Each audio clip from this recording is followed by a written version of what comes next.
I'm a busy man. I play in a local band. I work full-time CNC. I go on midnight runs. I make stupid YouTube videos about World of Warcraft. But I will find the time to criticize this indie game. Believe it or not, I'm a survival horror aficionado. I love these types of games. From Resident Evil 1, 2, 3, to the remake of Resident Evil 4, to the original Resident Evil 4. It appears that this long-dead genre is finally being revived, with games like Resident Evil 2 being remade, proving modern viability, and all sorts of smaller studios making games like Tormented Souls or Cultic. But today we're going to talk about Echoes of the Living, an indie game coming out by Moonglint Studios. It has a lot of promise to it, but it also has a lot of glaring issues I hope they fix. First, we have to talk about the elephant in the room, tank controls. Personally, I love tank controls, especially when combined with the cinematography of fixed camera angles. A lot of people on Reddit will whine endlessly about tank controls being unwieldy and somehow unfun to play, but this just isn't true. When done well, a classic survival horror scheme will feel fluid and will naturally help control the pacing of a game, forcing you to choose when to fight or when to back up or when it's most appropriate to just run. The problem with Echoes of the Living's controls is in how they're being implemented. The character's rotation feels off, to say the least. So off that it's easy to dunk your face into a wall or fail a juke and get bit. When this kind of scenario happens in a well-made tank scheme, it feels like you made a mistake and the game is punishing you for it. But in Echoes of the Living, it's often frustrating because the character handles so poorly that it's an inevitable consequence. To demonstrate this point, I create a brand new analogy. I call it the axe handle hypothesis. So we're outside with this rusty axe on this short handle. Now this handle is very well made, even though I didn't take care of it. It's the perfect size for swinging. You can swing it like that. It feels very natural. It's weighted properly. There's nothing wrong with it. So now I've taken the same tool and I've attached it to a wooden dowel with masking tape. And there's also a cat toy on the other end. So what we have is the same function, but now it doesn't really work. Now that we have tank controls out of the way, we're going to talk basic game design. The level design in Echoes of the Living is kind of lame. In a game like Resident Evil 2, a large portion of the map is available at the start of the game. This is true for both the original version and the modern version.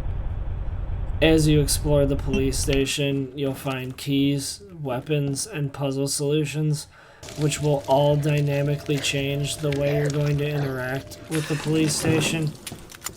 This makes getting familiar with the environment important and keeps the map design from feeling stale, whilst making backtracking a fun game mechanic rather than a chore. In Echoes, well, I'll just use an example to prove my point. After reaching the first major area of the game, the progression goes something like this. We're downstairs and can't open anything, so we have to go upstairs. Upstairs, we explore a narrow space with not many ways to move around either, and we find a key. So we go back downstairs with our key, which lets us open a single room, which is the bathroom, that has another key in it. So then we take that key we just got and we go back upstairs, of course. We open a couple doors, one that leads to a pointless shortcut, and then another that leads to a crowbar. Then we take that crowbar back downstairs. Does this even need to be explained?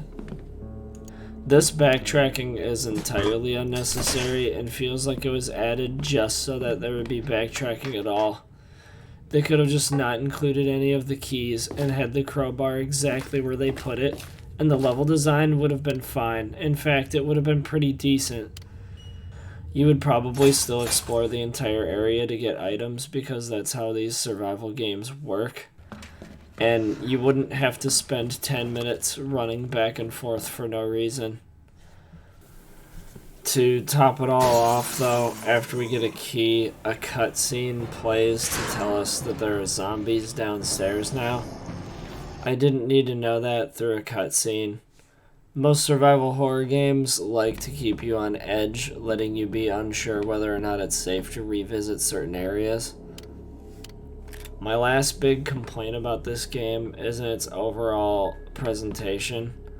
I don't find the zombies scary in any way whatsoever. They're just twitching way too much. They got this tweaker twitch every time they take a step or get shot, and it makes me feel more like I'm in California than a zombie apocalypse. It's just distracting. The notes in this game are also pretty poorly written. Like, no one writes like this. No one has ever written a note like this.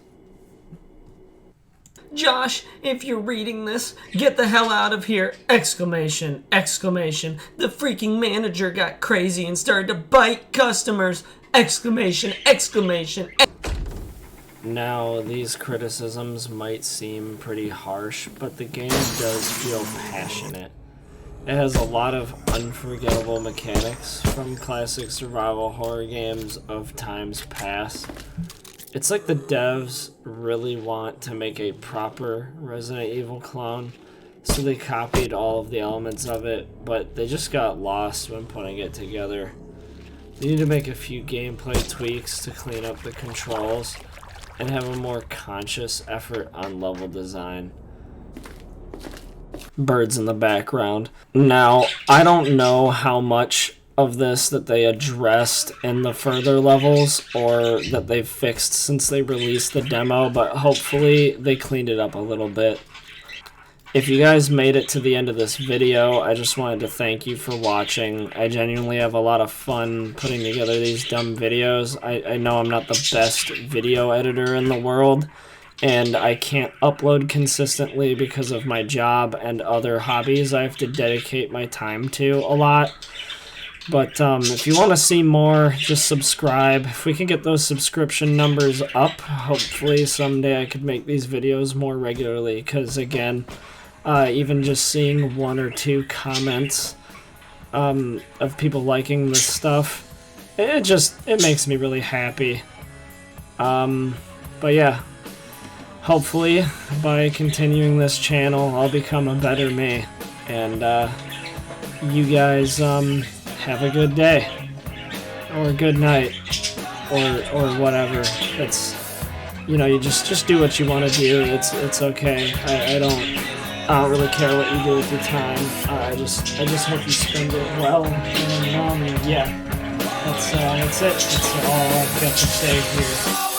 There's nothing like, oh man, those birds are getting really odd. I've got birds. There's 3 of them. Until next time.